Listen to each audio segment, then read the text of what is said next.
So these first round games weren't close. A lot of people talking about what went wrong for these games. For all these games, there's really a clear difference between teams, and it really showed. A lot of teams outmatched combined with those home field advantages. Obviously, all the teams with the home field advantage won. The whole combination of just being outmatched combined with the home field advantage really turned into disaster for some teams. Now, it is important to note that this is the first year of this brand new 12-team format. I think we should give it another year or two, but let's just say for the sake of it that we want change right now. We want change now. My first proposal was to redo the seeding. They should think about doing that for next year. Redo how they seed. I'll link my video, maybe up there in the description about how we should redo seeding for the 12-team playoff. But for today's video, I propose we make the playoff 8 teams.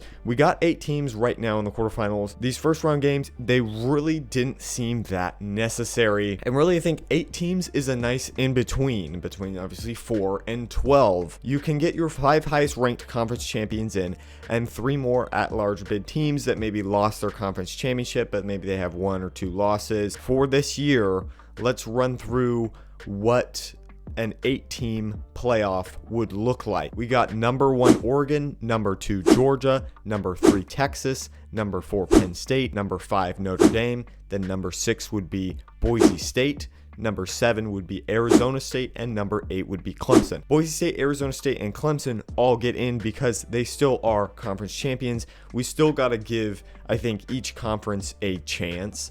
That was part of the problem with the 4-team playoff is we're knocking out an undefeated Florida State team. Got to give them a chance. A lot of instances, think back to the Big 12, having teams being left out with just 1 loss. Instances like that. And one more thing I think I would like to add is maybe we should still keep home games for those quarterfinals. I think the home environment's really amazing. Just the whole thing with this first round matchup, there was a lot of instances where combined with the home field advantage is just complete blowout. But with just 8 teams, I think we can still get more competitive games. I mean, you think about a Penn State versus Notre Dame game, 4 versus 5. That would be very, very good. So let's move on to what else the first round of the playoffs taught us, what we learned from it. And obviously, we are getting our next quarterfinal matchups now, so we're going back to reality. These are our quarterfinal matchups here. So first off, Texas versus Arizona State.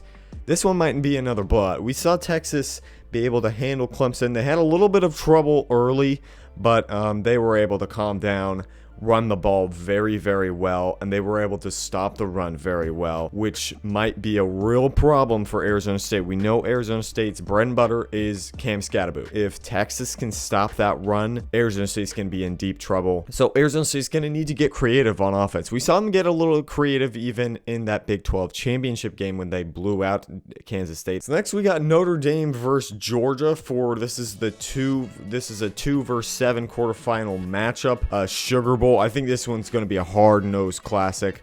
We saw Notre Dame take care of Indiana. We know Georgia's defense is top tier. We know they still find ways to win. And you look at Notre Dame, again, ever since that Northern Illinois loss, they have been on a roll. You look at their defense. We saw what they did against a very good offensive team in Indiana.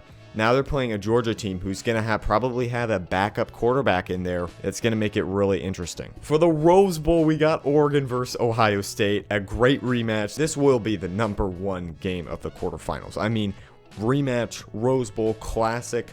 Oregon, who used to be in the Pac-12, now in the Big 10. Ohio State always been in the Big 10. Classic Rose Bowl matchup. Oregon got a bad draw here. As the number 1 team, they're playing Ohio State, who we saw what they just did against Tennessee. Ohio State's a very motivated team too after losing to Michigan. If Ohio State plays the way they did against Tennessee, if Will Howard plays the way he did, Oregon's going to have a near perfect game to win.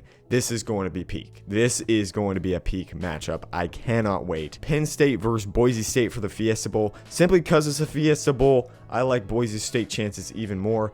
This will be closer than the SMU game. First off, SMU did not know what they were walking into. Cold, Happy Valley game.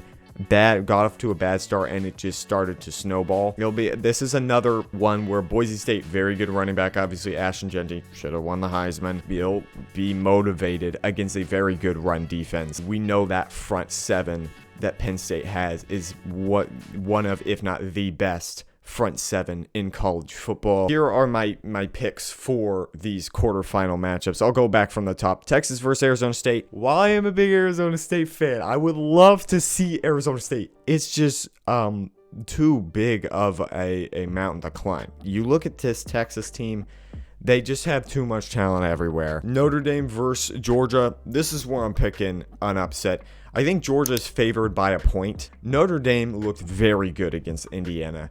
And Georgia, it's already caught up to them 2 other times, with their 2 losses. Obviously, it's going to be hard to bet against Kirby Smart in a playoff situation like this. Notre Dame didn't even play close to their best game, especially offensively in that Indiana game. If their defense can do the same thing, really disrupt Gunnar Stockton, the backup for Georgia. Really like Notre Dame's chances, especially if they can run the ball. That's going to be very important as well. Oregon versus Ohio State. Oregon, I'm picking to win the whole thing, so I got to keep it with Oregon. No matter how good Ohio State just looked, I know Oregon has looked good all year. I think that defense can contain Ohio State a bit more than Tennessee did. And then Penn State versus Boise State. Again, I think this is going to be closer than the SMU game, but Penn State just has too much.